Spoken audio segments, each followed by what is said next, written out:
Today, I'm going to share 7 financial goals and milestones you should try to hit before you turn age 50. Now, if you're missing some of these and not quite there and you're in this age group, don't stress out about it. Just use this as a framework to think about where you should spend some of your time and attention moving forward to get to this point. Goal number 1 is to have a cash buffer. Everybody should have an emergency fund, and it gets even more important when you are age 50. This is oftentimes your prime earning years, but also your prime spending years, right? You might have aging parents, you might have kids in the college age range. Still having an emergency fund is really important. You should ideally have about 3 to 6 months of expenses in a specific emergency fund account just to protect you if anything were to go wrong and you needed access to money. You don't have to pull from home equity, you don't have to pull from retirement accounts and have penalties or anything like that. This money is best suited in a high yield savings account. Right now, you can earn about 4.5% to just over 5% interest by just parking this cash in one of these high yield savings accounts. You should also be at this point in time building after-tax investments. So you should have more liquidity, which just means access to money without a penalty or age restrictions, than just your high yield savings accounts. You should have some sort of after-tax brokerage account as well. But step 1 and goal 1, get a high yield savings account to be your emergency fund. Goal number 2 is to have no consumer debt. Sure, it's okay to still have your mortgage, of course, that is fine, but make sure you do not have any credit card debt or other lingering consumer debt. You will not build wealth by maintaining credit card debt.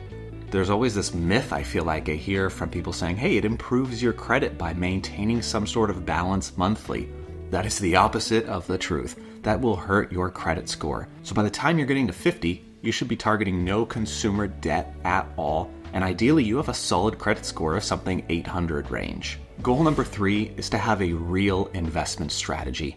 Once you're in the age range of 50, you should no longer have your investment philosophy be to YOLO tech stocks or follow the next AI or EV trend. You should have a sound and prudent investment strategy that's backed by data.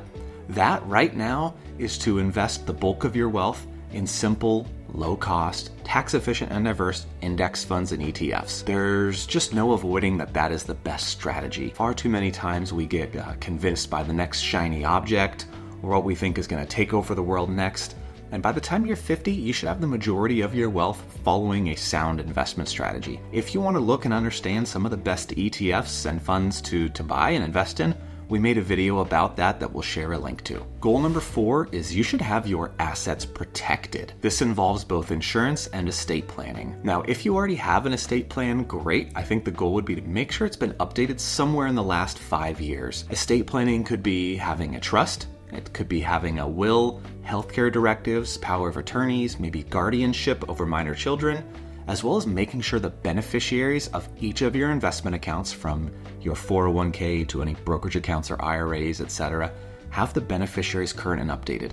If you have a trust, making sure that that's updated, and who is your successor trustee? Is that still the people or the person that you want it to be? Do the beneficiaries match what you were intended to have happen?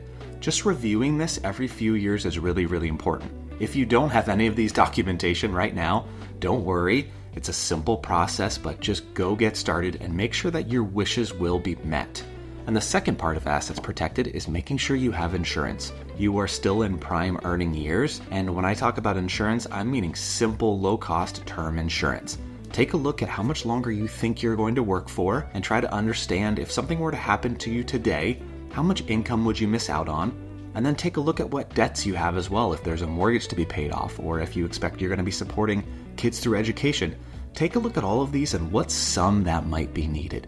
You really need to make sure, and at age 50, you should have your assets protected for yourself and your family to make sure if something happens to you, there isn't a massive financial implication on your household. And again, good insurance coverage doesn't mean getting confusing and complicated variable and whole life policies. It just means getting a simple term policy. Usually I'm recommending a 20 to 30 year term policy that will make sure that while you have a need for this income, you are protecting that income through a life insurance policy. Goal number 5 is to be hitting your savings targets. As you think about one day reaching financial independence, as you're getting closer to age 50, that is inching closer and closer for you.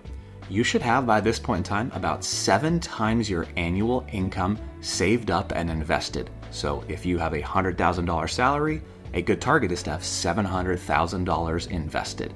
That will be excluding your emergency fund. That's also excluding things like home equity. You want to have this separately invested, looking at long-term growth. You also, right now, on an annual basis, should be targeting about 15% of your gross income being saved and invested for the future. You are getting to this potential retirement date, and so thinking about one day replacing your income with your net worth and savings is really, really important. So that's a good target to get to.